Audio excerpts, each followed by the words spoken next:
Poderia explicar como na prática o Banco Central define a taxa de juros no Brasil e nos Estados Unidos, na Europa? É uma ótima pergunta.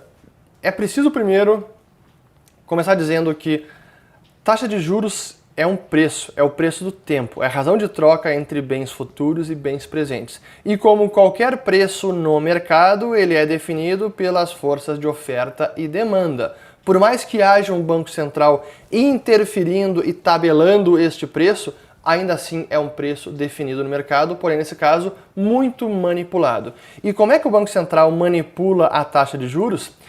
É preciso fazer aqui define até um período de tempo das eras de política monetária, porque até a grande crise financeira de 2008, a forma que o Banco Central definia juros, começando pelo Fed, e no caso brasileiro era praticamente a mesma forma, existia o chamado nível de reservas, que é o quanto de encaixe, o quanto de dinheiro que os bancos precisavam manter depositados junto ao Banco Central, para fazer frente ao chamado compulsório ou requerimento de reservas ou encaixe. Pois bem, dado esse nível de reservas, o Banco Central manipulava a abundância ou escassez de reservas, injetando ou removendo liquidez, criando ou destruindo dinheiro, e ele faz isso comprando ou vendendo ativos. E ele cria dinheiro do nada, o Banco Central.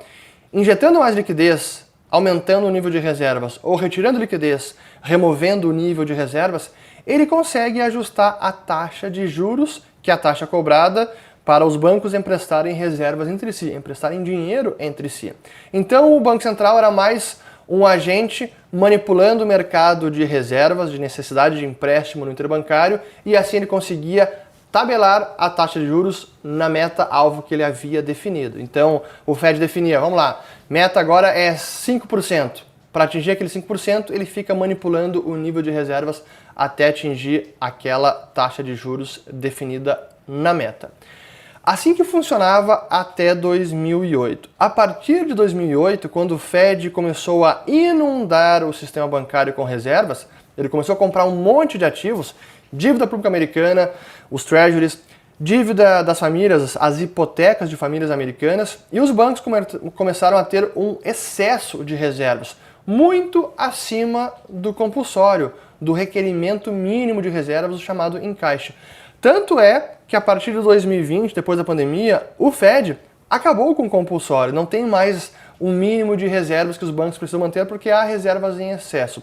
O mesmo vale para a Europa, no Banco Central Europeu, e também no Japão, e na Inglaterra, se eu não estou enganado, também não há mais compulsório. No Brasil ainda há. Então até um parênteses também, o compulsório já deixou de ter importância como ferramenta de política monetária há bastante tempo. Pois bem, fecha parênteses e voltemos agora a 2008. O que aconteceu a partir de 2008?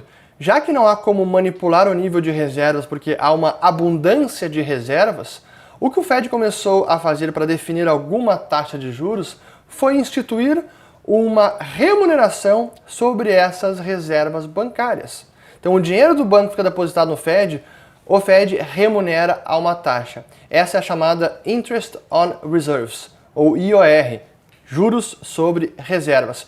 E essa é a taxa que o Fed agora define. Se vocês forem no Comitê de Política Monetária do FONC, lá do Fed, vocês vão ter o primeiro comunicado. O Fed definiu que agora a banda-alvo de política monetária é entre 5,25% e 5,5% de juros. Aí depois, logo abaixo, tem o link para a nota de implementação desta meta que foi definida. E aí, se você clica na nota, vai aparecer ali a próxima página em que o Fed está estabelecendo como taxa de juros sobre reservas 5,40. Se não me engano é isso, eu tenho que voltar para relembrar.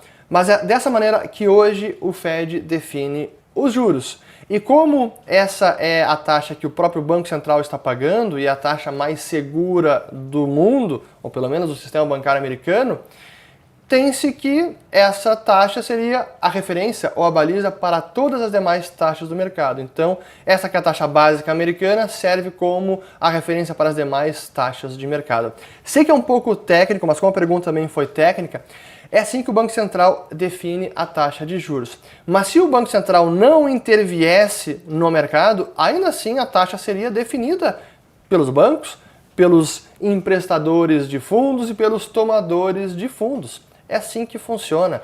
Tanto é que nós temos várias taxas de juros de mercado, não é apenas a taxa básica. Temos os demais vencimentos, tem taxa de juros para tipo de pagador ou qualidade de pagador, ou de acordo com a nota de crédito, se é bom pagador, se é grau de investimento, se é grau especulativo, depende do prazo de vencimento, se é 1 ano, se é 2, se é 5, se é 30 anos. Então há uma infinidade de taxas de juros, não há uma única taxa de juros na economia. Espero que eu tenha explicado, mas realmente hoje a forma de fazer política monetária mudou e é preciso entender que ela é bem mais técnica e complexa do que estava sendo antes da grande crise financeira de 2008.